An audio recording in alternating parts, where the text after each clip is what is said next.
তো 5 ওয়াক্ত নামাজ আল্লাহ তাআলা ফরজ করেছেন। এই 5 ওয়াক্ত নামাজের মধ্যে 2 ওয়াক্ত নামাজ আছে। 5 ওয়াক্ত নামাজ এটা ফরজ নামাজ, সবটাই ফরজ, সবটাই দামি আমল। কিন্তু এই 5 ওয়াক্ত ফরজ নামাজের মধ্যে আল্লাহ তাআলা পার্সোনালি স্পেশালি 2 ওয়াক্ত নামাজকে আরও শ্রেষ্ঠত্ব দান করেছেন। একটা আসরের নামাজ, একটা ফজরের নামাজ। তো আসরের নামাজ সেরা নামাজ নাকি ফজরের নামাজ সেরা নামাজ, ইসলামিক স্কলারদের মধ্যে কিছুটা পার্থক্য আছে। তবে বিশুদ্ধ কথা হচ্ছে 5 ওয়াক্ত নামাজ এর ফরজ নামাজ। কিন্তু 5 ওয়াক্ত ফরজ নামাজের মধ্যে সালাতুল আসর সবচেয়ে সেরা এবং দামি নামাজ। সুবহানাল্লাহ। আসরের নামাজের পরে ফজরের নামাজ সেরা নামাজ। আল্লাহ তাআলা সূরাতুল বাকারা আয়াত 268 238 আল্লাহ তাআলা বলেন, হাফিজু আলাস সালাওয়াতি ওয়াস সালাতিল উসতা ওয়া কুমু লিল্লাহি কানিতিন।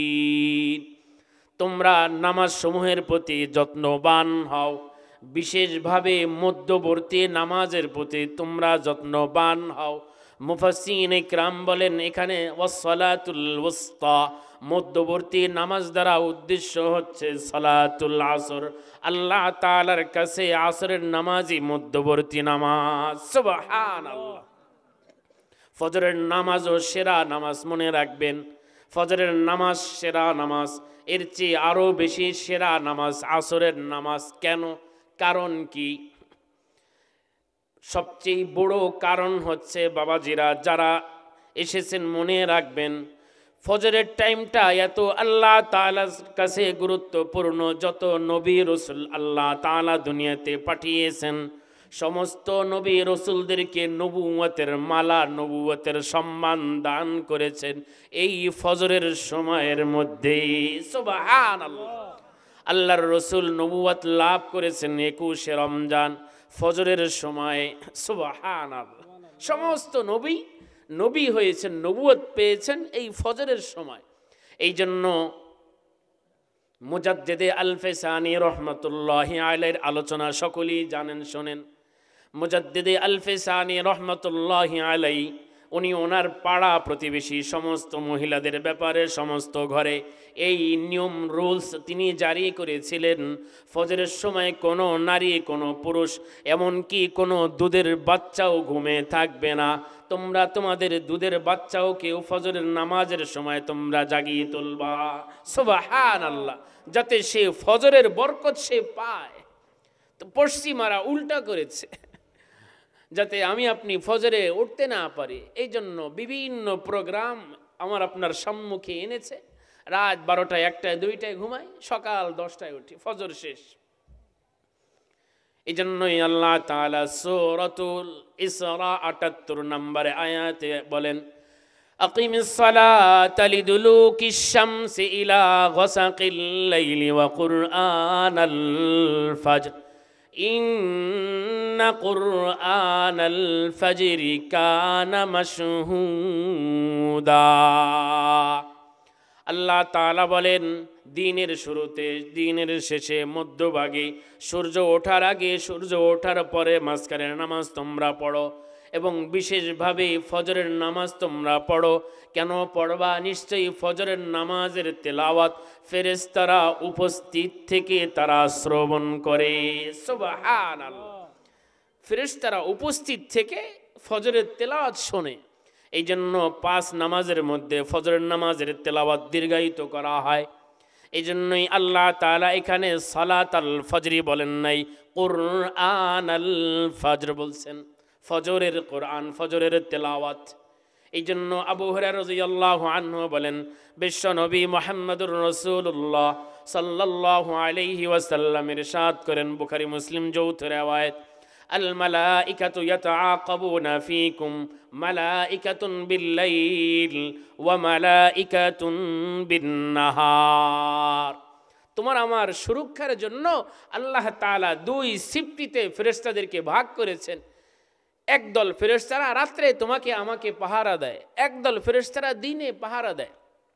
রাত্রের ফেরেশতারা আসরের নামাজের সময় আসে, দিনের ফেরেশতারা তারা আসরের নামাজের সময় চলে যায়।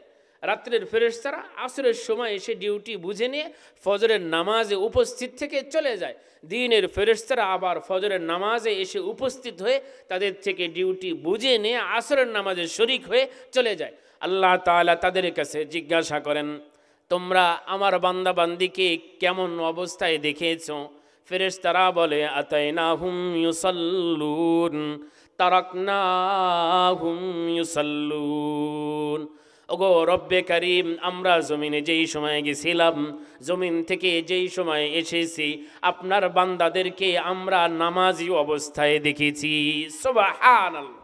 এই জন্য জোহরের নামাজ, মাগরিবের নামাজ, এশারের নামাজ এর সাক্ষী দেবে মুসল্লিরা, জমিন সাক্ষ্য দেবে, হাইওয়ান জানোয়ার সাক্ষী দেবে, গাছপালা সাক্ষ্য দিবে, বিভিন্ন প্রাণী সাক্ষ্য দিবে। আর আসরের নামাজের সাক্ষী, ফজরের নামাজের সাক্ষী স্বয়ং ফেরেশতারা আল্লাহর কাছে দিবে। সুবহানাল্লাহ, ফেরেশতারা দিবে।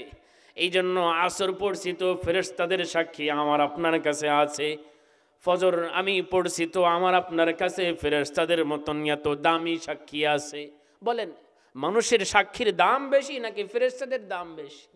ফেরেশতাদের দাম বেশি। এই জন্য এই নামাজটা তুলনামূলক কষ্টের।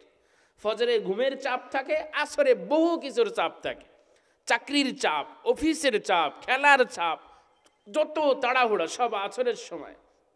অফিস আর 30 মিনিট আধা ঘন্টা পর বন্ধ হয়ে যাবে, খেলাধুলায় বন্ধুরা ডাকছে, এই প্রাইভেট, এই কোচিং সব আসরের সময়। এজন্যই আল্লাহ তাআলা কসম করেছেন, ওয়াল আসর, শপথ আসরের সময়ের, শপথ আসরের নামাজের, আসরের টাইমে আল্লাহ তাআলার কাছে এই সলাতুল আসরের অনেক দাম। কত দাম! আমি আসরের নামাজ এত দাম এই মর্মে আমি আপনাদেরকে 4টি হাদিস বলে শোনাচ্ছি। আসরের নামাজ এত দামি নামাজ, যদি কোনো বান্দা বান্দি আসরের নামাজ নিয়মতান্ত্রিকভাবে আদায় করে, বিনিময়ে আল্লাহ তাআলা তার জন্য জাহান্নাম আল্লাহ তাআলা হারাম করে দিবে। সুবহানাল্লাহ, সে জাহান্নামে যাবেই না। সুবহানাল্লাহ। আসরের নামাজ এত দামি নামাজ, জাহান্নাম থেকে সুরক্ষা, জাহান্নাম থেকে রক্ষা, এটা আমার জন্য আপনার জন্য অনেক বড় টিকা। করোনার টিকার চেয়েও লক্ষ লক্ষ কোটি বেশি দামি, পাওয়ারফুল। করোনার টিকা আমার আপনার শরীরকে জাহান্নামের আগুন থেকে সেভ করতে পারবে না, কিন্তু আসরের নামাজ আমাকে আপনাকে জাহান্নামের আগুন থেকে সেভ করতে পারবে। আন উমার ইবনে রুওয়াইবা রাদিয়াল্লাহু আনহু قال قال رسول الله صلى الله عليه وسلم لا يلج النار أحد صلى قبل طلوع الشمس وقبل غروبها يعني صلاة الفجر وصلاة العصر رواه مسلم وصحيح ابن حبان وصحيح ابن خزيمة। হাদিসটি মুসলিম, ইবনে হিব্বান, ইবনে খুজাইমা সহ বহু হাদিসের কিতাবই আপনারা পাবেন। হযরত উমার ইবনে রুওয়াইবা রাদিয়াল্লাহু আনহু বলেন, বিশ্ব নবী মুহাম্মদুর রাসূলুল্লাহ সাল্লাল্লাহু আলাইহি ওয়াসাল্লাম ইরশাদ করেন, যে ব্যক্তি সূর্য উদয়ের আগের নামাজ পড়ে এবং সূর্য অস্ত যাওয়ার আগের নামাজ পড়ে, অর্থাৎ ফজরের নামাজ পড়ে, আসরের নামাজ পড়ে, আল্লাহ তাআলা কখনোই তাকে জাহান্নামে নিক্ষিপ্ত করবেন না। সুবহানাল্লাহ, সে জাহান্নামে যাবে না। এত দামি নামাজ। তো প্রশ্ন আসতে পারে, জাহান্নাম থেকে বাঁচলাম, তবে কি আমি জান্নাতে যাইতে পারবো? অবশ্যই জান্নাতে যাইতে পারবেন। হযরত আবু মুসা আশআরী রাদিয়াল্লাহু আনহু বলেন, বিশ্ব নবী মুহাম্মদুর রাসূলুল্লাহ সাল্লাল্লাহু আলাইহি ওয়াসাল্লাম ইরশাদ করেন, মান সাল্লাল বারদাইনি দাখালাল জান্নাহ। যদি কোনো বান্দা বান্দি নিয়মতান্ত্রিক 2টা ঠান্ডার সময়ের নামাজ আদায় করে, ফজরের নামাজ আদায় করে, আসরের নামাজ আদায় করে, ফজরের নামাজ ঠান্ডার নামাজ, আসরের নামাজ ঠান্ডার নামাজ, শীত হোক গরম হোক সবকালে এই 2টা নামাজের সময় তুলনামূলক ঠান্ডা থাকে। এই জন্য আল্লাহর হাবিব বলেন সাল্লাল্লাহু আলাইহি ওয়াসাল্লাম, যদি কোনো আল্লাহর বান্দা বান্দি এই দুইটা ঠান্ডার সময়ের নামাজ পড়ে, আল্লাহ তাআলা বিনিময়ে তাকে জান্নাত নসিব করাবেন। সুবহানাল্লাহ। বুখারী মুসলিমের যৌথ রিওয়ায়াত। শুধু তাই না, এখানেই শেষ না। যদি কোনো বান্দা বান্দি যদি আসরের নামাজ নিয়মতান্ত্রিকভাবে আদায় করে, যদি ফজরের নামাজ নিয়মতান্ত্রিকভাবে আদায় করে, আল্লাহ তাআলা জান্নাতের চেয়েও অনেক বড় নিয়ামত আল্লাহ তাআলার দিদার তাকে নসিব করাবেন। সুবহানাল্লাহ। সে আল্লাহকে দেখার মতন যোগ্যতা অর্জন করে ফেলবে। সুবহানাল্লাহ। আল্লাহকে দেখতে পারবে। পৃথিবীতে এমন কোনো শ্রমিক নাই যে তার মালিকের সাক্ষাৎ চায় না, এমন কোনো কর্মী নাই যেই কর্মী তার নেতার সাক্ষাৎ চায় না, এমন কোনো মাখলুক নেই যেই মাখলুক খালেকের সাক্ষাৎ চায় না। সকলেই তার মালিককে দেখতে চায়। আমার আপনার মালিকের নাম কি বলেন? আরো জোরে বলেন, আমার আপনার মালিকের নাম কি? আল্লাহ। তিনি আমার আপনার সকলের মালিক। আল্লাহ তাআলাকে কিভাবে দেখা যাবে? আল্লাহ তাআলা তিনি আমাকে আপনাকে কোরআনের মাধ্যমে সাজেশন দিয়েছেন। আল্লাহর হাবিব মুহাম্মদ আরবি সাল্লাল্লাহু আলাইহি ওয়াসাল্লাম তিনি সুন্নাহের মাধ্যমে তিনি আমাকে আপনাকে আমল দিয়েছেন। তুমি আল্লাহকে দেখতে চাও, আল্লাহ তাআলাকে দেখতে পাবা যদি এই আমল করো। এই জন্য আল্লাহ তাআলা আয়াত নাজিল করেছেন, فمن كان يرجو لقاء ربه فليعمل عملا صالحا ولا يشرك بعبادة ربه। সেই পরিমাণ নেকের কাজ থাকতে হবে, ভালো কাজ থাকতে হবে। 2 নাম্বার, ওয়ালা ইউশরিক বিইবাদাতি রাব্বিহি আহাদা। তার এই আমলের মধ্যে কোনো শরীক থাকা যাবে না, কোনো রিয়া থাকতে পারবে না, আল্লাহর সাথে অন্য কাউকে অংশীদার সে করতে পারবে না। সুবহানাল্লাহ। যদি কোনো বান্দা বান্দি এই 2 আমল করতে পারে, সে নেক আমল করে এবং এই নেক আমল করার ক্ষেত্রে যদি সে শিরিক না করে, সে অবশ্যই আল্লাহ তাআলার দিদার নসিব পাবে। সুবহানাল্লাহ। এই জন্য জান্নাত আল্লাহ তাআলা বানিয়েছেন অনেক জান্নাত। প্রসিদ্ধ জান্নাত হচ্ছে 8টা। এই প্রসিদ্ধ জান্নাতের 8 জান্নাতের একটি জান্নাতের নাম হচ্ছে জান্নাতে আদন। আল্লাহ তাআলা প্রতি জুমাবার, প্রতি শুক্রবার জান্নাতীদেরকে জান্নাতের মধ্যে আল্লাহ তাআলা নিজেকে উপস্থাপন করবেন। সুবহানাল্লাহ। দিদার দিবেন।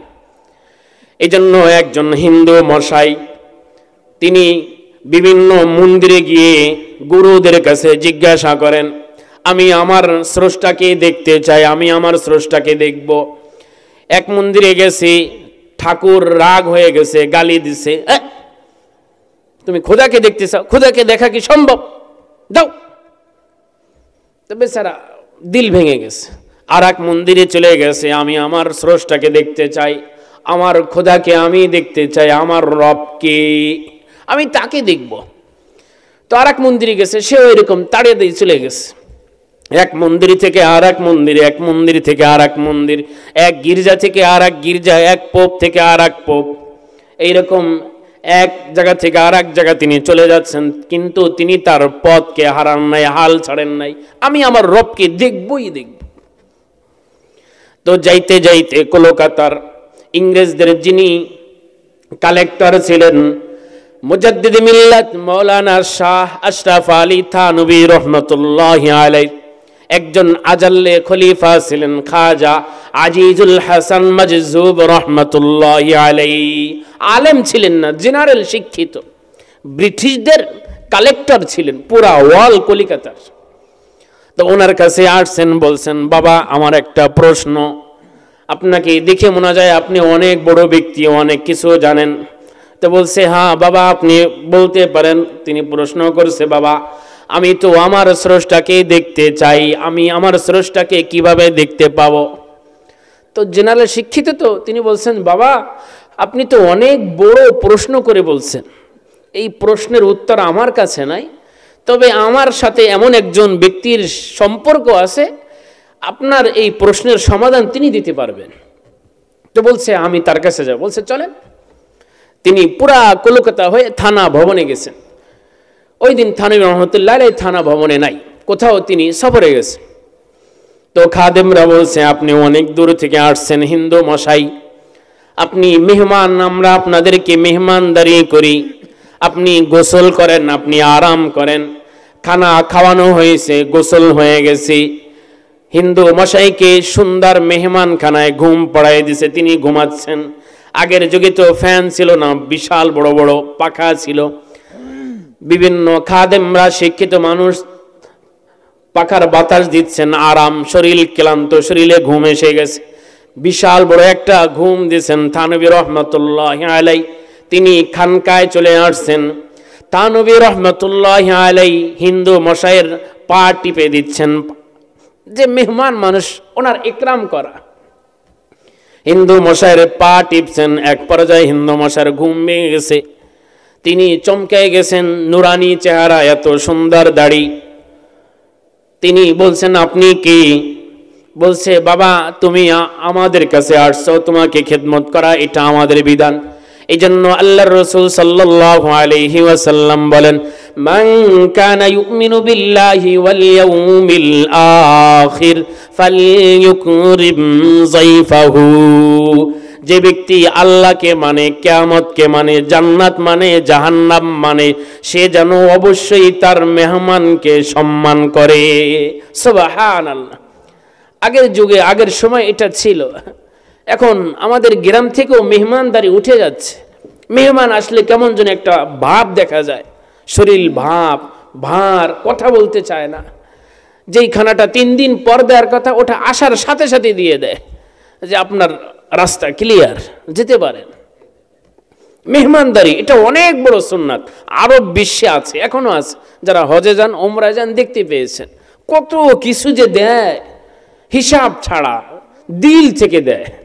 রমজান আসছে, ছোট ছোট বাচ্চাদের কাছে দস্তরখান দিয়ে দেয়, বিভিন্ন ধরনের হরেক রকমের আইটেমে দিয়ে দেয় যে তুমি মা নিয়ে যাও, বাবা তুমি নিয়ে যাও, কোনো ব্যক্তির সাথে তুমি ইফতারি করো। যদি না পায় বাচ্চারা কান্নাকাটি করে যে আমার মা এত কষ্ট করে ইফতার বানিয়ে দিল, আমি একজন ইফতার রোজাদারকে পাইলাম না, কান্দে। বাইতুল্লাহর মুসাফির হাফিজ হুজুর রহমতুল্লাহ আলাইহির সুযোগ্য মেয়ের জামাই আবু তাহের মিসবাহ হাফিজাহুল্লাহ হুজুরের লেখা, পারলে সংগ্রহ করে নেবেন। যারা হজ করেন নাই, হজে যাওয়ার নিয়ত আছে, বাইতুল্লাহর মুসাফির আপনার হজের কালারকে পরিবর্তন করে দিবে। অনেক মানুষ হজে যায় কিন্তু জেনে যায় না, আপনার হজটা আপনার পরবর্তী জীবনকে চেঞ্জ করে দিবে যদি হজটা হজ হয়। এই জন্য এটা পড়বেন। তো মেহমানদারি করা এটা অনেক বড়। তো থানবী রহমতুল্লাহ আলাইহি তিনি শায়েখ, একজন হিন্দু মশাই তার খেদমত শুরু করে দিয়েছেন। হিন্দু মশাই তিনি ভয় পেয়ে গেছেন। হিন্দু মশাই থানবী রহমতুল্লাহ আলাইহিকে দেখেই তেনার ভিতরের ভাব তিনি চেঞ্জ করে ফেলছেন। রুয়াতে দিদারে তু হর সওয়াবে জওয়াবাস, আপনার দর্শন আমার অনেক প্রশ্নের সমাধান হয়ে গেছে। থানবী রহমতুল্লাহ আলাইহি জিজ্ঞাসা করেছেন বাবা তুমি কেন এসেছো? হিন্দু মশাই বলে যে জন্য এসেছি আমার প্রশ্নের উত্তর আমি পেয়ে গেছি, আর উত্তর দরকার নাই। মনে মনে তিনি ভাবছেন আল্লাহকে দেখা এই চর্মচোখ দিয়ে সম্ভব না, যদি এমন মানুষ হওয়া যায় হয়তো আল্লাহ তাআলা তিনি তাদের সাক্ষাতে আসবেন। সুবহানাল্লাহ, আল্লাহকে দেখা যায় না, তিনিই দেখা দিবেন। তো থানবী রহমতুল্লাহ আলাইহি তাকে জোর করে ধরছেন, বাবা আপনি এত দূর থেকে সফর করে আসছেন, আমাকে একটু খুলে বলেন।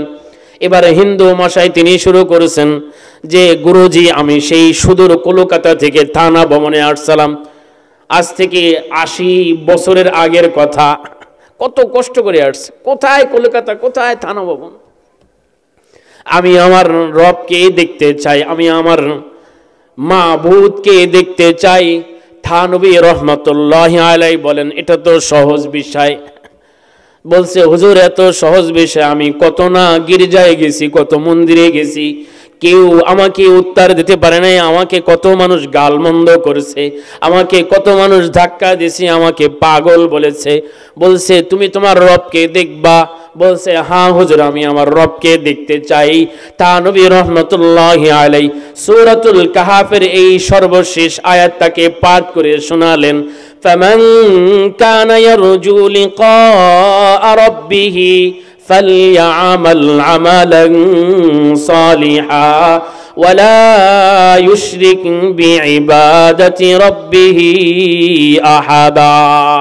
আল্লাহ তাআলা তিনি তার কোরআনুল হাকিমে তিনি তার সাক্ষাতের ব্যাপারে প্রেসক্রিপশন দিয়েছেন। যদি কোনো বান্দা বান্দি আল্লাহকে দেখতে চায়, আল্লাহ তাআলা বলেন সে যেন নেক আমল করে এবং কোনো নেক আমলের মধ্যে যাতে সে শিরিক মিশ্রিত না করে, বিনিময়ে আল্লাহ তাআলা তার সাথে নিজেই সাক্ষাৎ দান করবেন। সুবহানাল্লাহ। তোমাকে তার সাক্ষাতে যাইতে হবে না, তিনি তোমাকে সাক্ষাৎ দিবেন। তো বলছিলাম, যদি কোনো বান্দা বান্দি আসর এবং ফজরের নামাজ যথা সময় পড়ে, আল্লাহ তাআলা তাদেরকে দিদারে রব নসিব করবেন। সুবহানাল্লাহ। আল্লাহকে সে দেখতে পাবে, কত দামি আমল।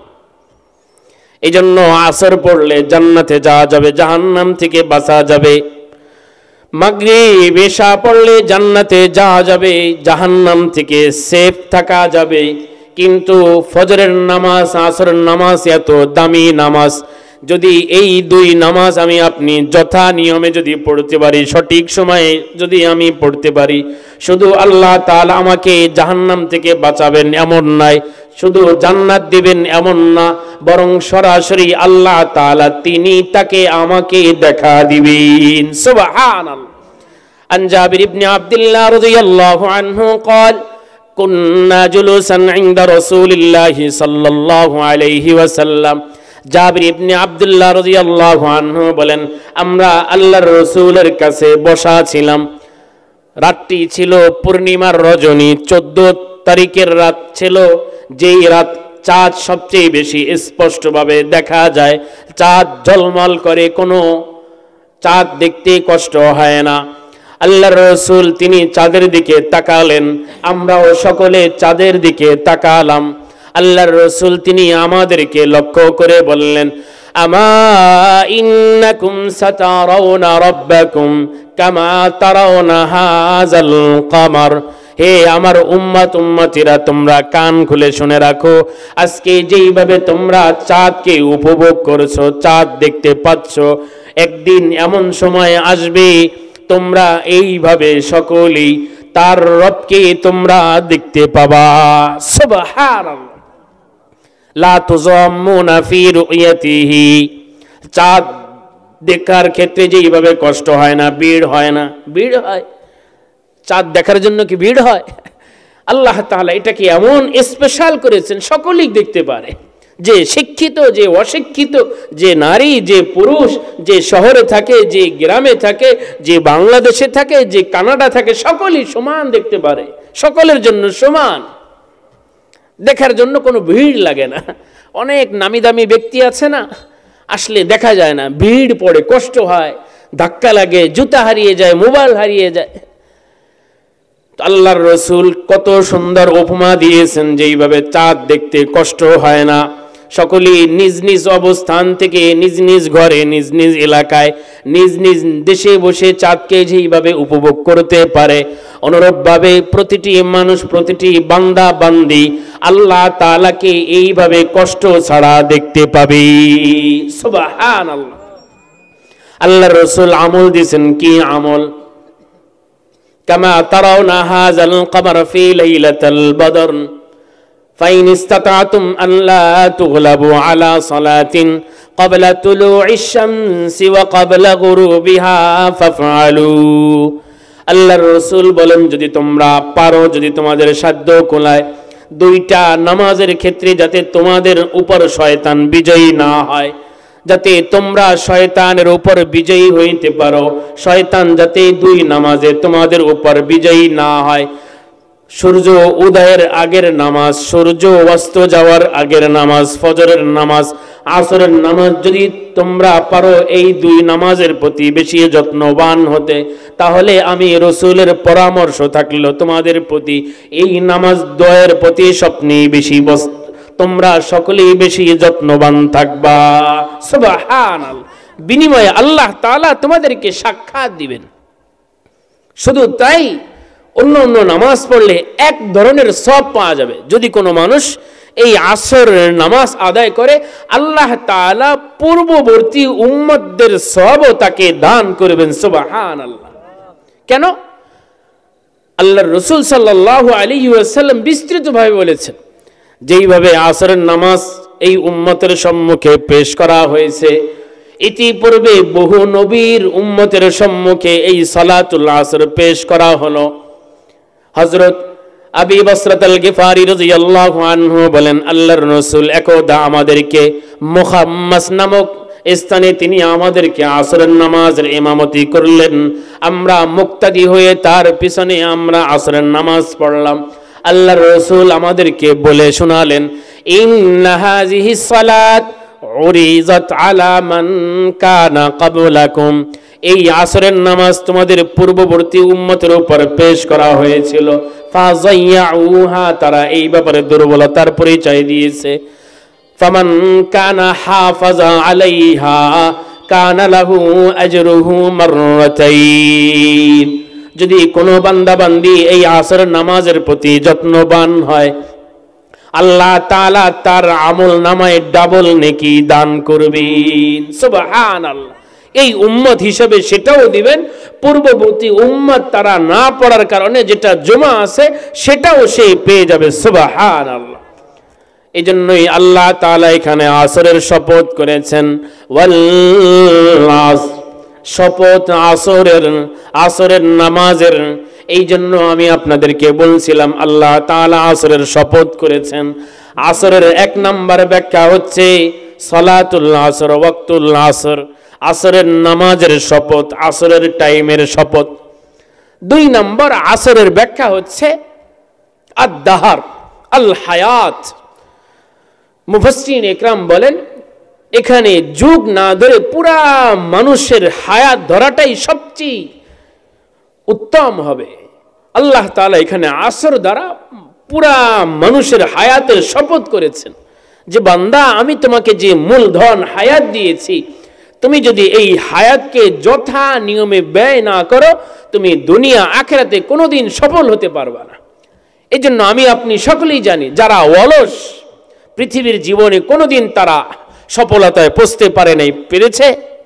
আখিরাতের জীবনেও আল্লাহ তাআলা এই কথাই বুঝিয়েছেন যে আমি তোমাকে হায়াত দিয়েছি, এই হায়াতকে যদি তুমি অলসতায় কাটাও, হেলায় ধুলায় খেলায় কাটাও, তো তুমি দুনিয়াতে যেভাবে সফল হতে পারবে না, আখিরাতেও তুমি সফল হতে পারবে না।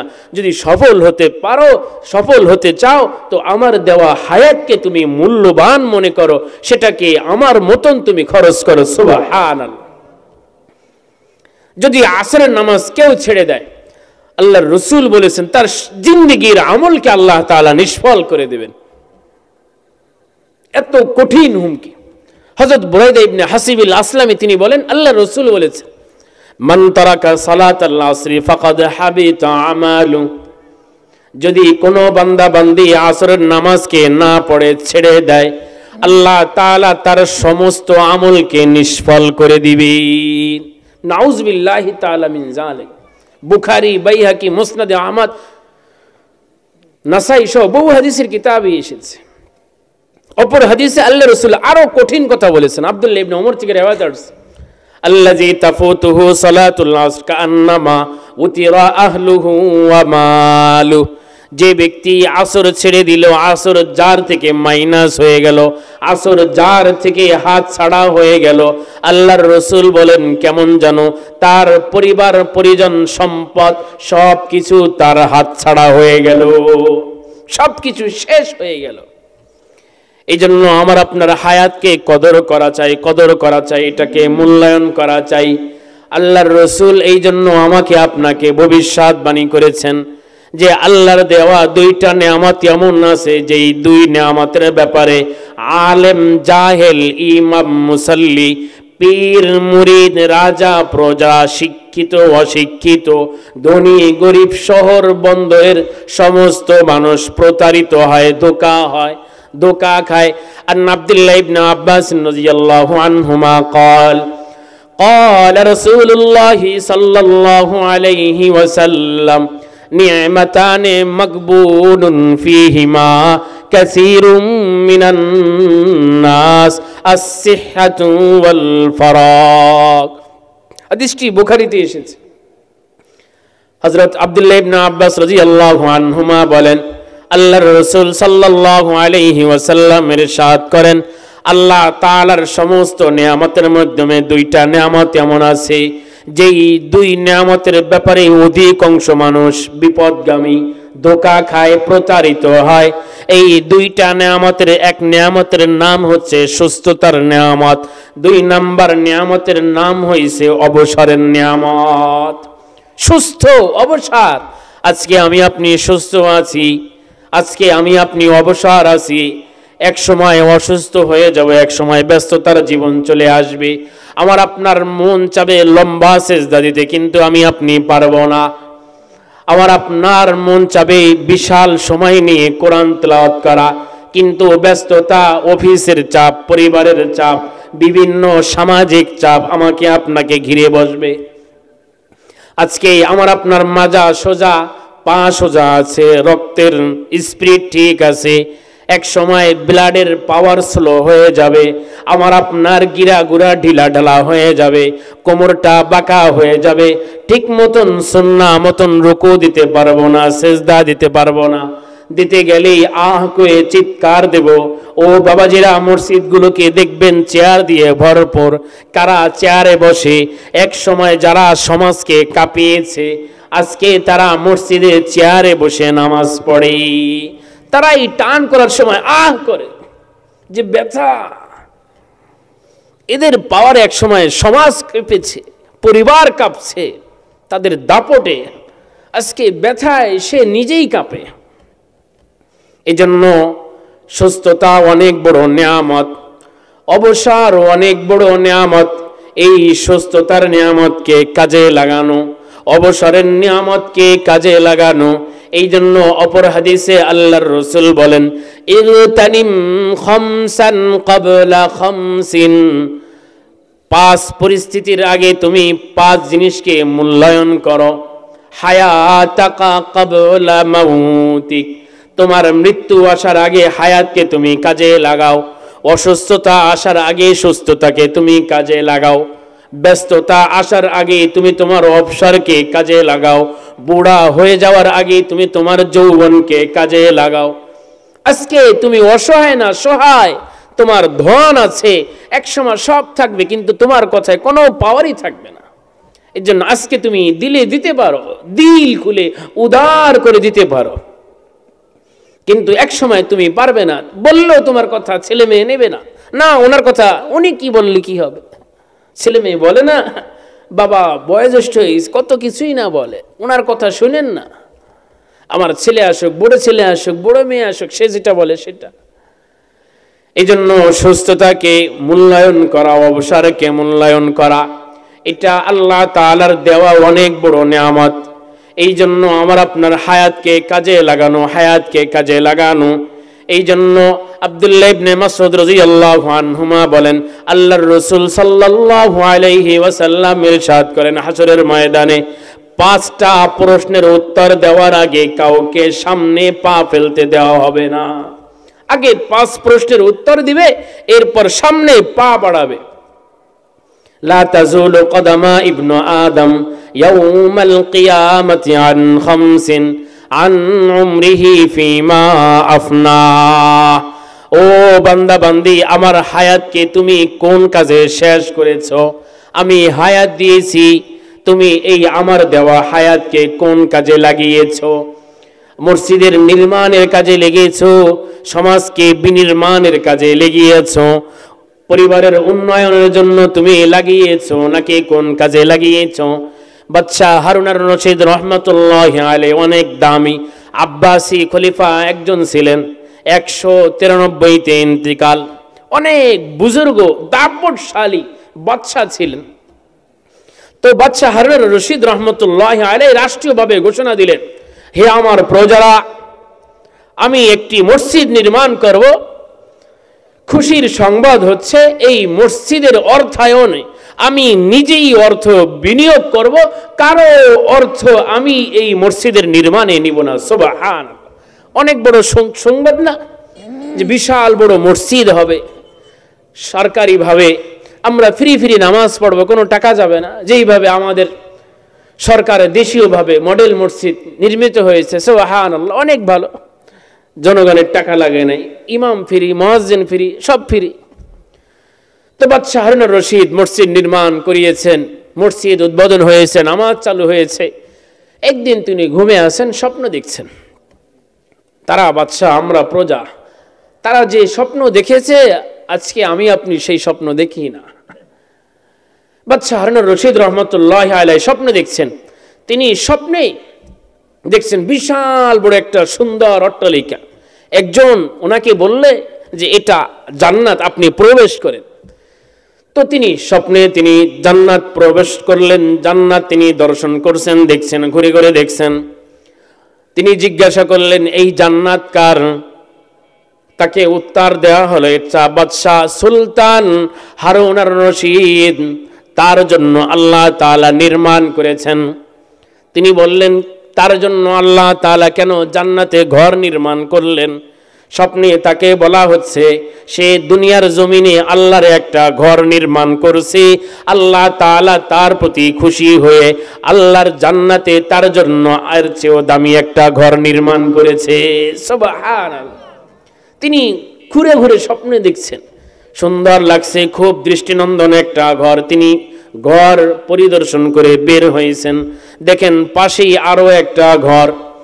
তিনি সেখানে ঢুকবেন, তাকে বাধা দিছে, স্যার যাওয়া যাবে না। বলছে কেন? বলছে এটা তো আপনার না। বলছে এটা কার? তো ঘুমে তাকে বলা হচ্ছে এটা মুসা ইবনে আহমদ, তার জান্নাত। এতটুকু দেখে তিনি তার ঘুম ভেঙে ফেলছে, ঘুম শেষ। যে কি দেখলাম? তিনি সমস্ত মিস্ত্রিদেরকে ডাকাইছেন যারা নির্মাণ কাজে ছিল। এই মুসা ইবনে আহমদ নামে কোনো মিস্ত্রি আছো কিনা? কোনো মিস্ত্রি ভয়ে দাঁড়ায় না। সরকারের পক্ষ থেকে ঘোষণা, কারো অর্থ নেওয়া যাবে না। একজন লোক দাঁড়িয়েছে যে বাদশাহ জাহাপানা, আমার নাম মুসা ইবনে আহমদ। বাদশাহ হারুন আর রশিদ বলেন, তোমরা এই আমার মসজিদ নির্মাণের জন্য কারো সহযোগিতা তোমরা গ্রহণ করেছো? কোনো মিস্ত্রি বলে না, আমি আপনার এই মসজিদ নির্মাণের জন্য কোনো আর্থিক সহযোগিতা গ্রহণ করি নাই। মুসা ইবনে আহমদ বলে, বাদশাহ জাহাপানা, আমি আমার বাবার সম্পত্তি আমি মিরাস হিসাবে পেয়েছি, সেটাকে আমি খনন করেছি। খনন করতে গিয়ে সেখানে আমি ভূমির মধ্যে মরমর পাথর আমি পেয়েছি, যেই পাথরের কালার আপনার মসজিদের কালারের সাথে মিলে গেছে। আমি জানি যে আপনি বাদশাহ, আপনার মসজিদে কারো অনুদান আপনি গ্রহণ করবে না। এই জন্য রাত্রিবেলা আমি আমার এই পৈতৃক সম্পত্তির পাথর আমি আপনার মসজিদের টাইসের কালারের সাথে যেহেতু মিলে গেছে, এই জন্য কালারে মিলে গেছে, এই জন্য লাগিয়ে দিয়েছি। বাদশাহ জাহাপনা হারুন আর রশিদ বলে, এই জন্যই তো আল্লাহ তাআলা তোর জন্য একটা জান্নাত বানিয়েছেন। সুবহানাল্লাহ। এই জন্য আল্লাহর রাসূল বলেছেন, মান বানা লিল্লাহি মসজিদা বানাল্লাহু লাহু বাইতান ফিল জান্নাহ। যে দুনিয়াতে আল্লাহর জন্য ঘর বানাবে, আল্লাহ তাআলা তার জন্য জান্নাতে ঘর বানাবেন। সুবহানাল্লাহ। এই জন্য মসজিদের উদ্যোগে মাহফিল অনেক বড়। কিয়ামতের ময়দানে যারা মসজিদের সাথে সম্পর্ক থাকবে, আল্লাহ তাআলা তাদেরকে আরশে আজিমের নিচে ছায়া দান করবেন। এই যে মসজিদের প্রেমে আমরা বসেছি, এটা অনেক বড় আমল। এই জন্য বলছিলাম, হায়াতকে ভালো কাজে লাগানো, মসজিদ নির্মাণ কাজে লাগানো, মাদ্রাসা নির্মাণ কাজে লাগানো, কবরস্থান নির্মাণের জন্য লাগানো। কবরস্থান খনন করার জন্য লাগানো, কবরস্থান দেওয়ার জন্য নিজের হায়াতের সময়কে কাজে লাগানো, ভালো আমলের জন্য নিজের দামি মূলধনকে কাজে লাগানো। আল্লাহ তাআলা বলেন ইন্নাল ইনসানা লাফি খুসর, নিশ্চয়ই পৃথিবীর সমস্ত মানুষ লসে আছে। এখানে লস আখিরাত কেন্দ্রিক লস, দুনিয়া কেন্দ্রিক লস না।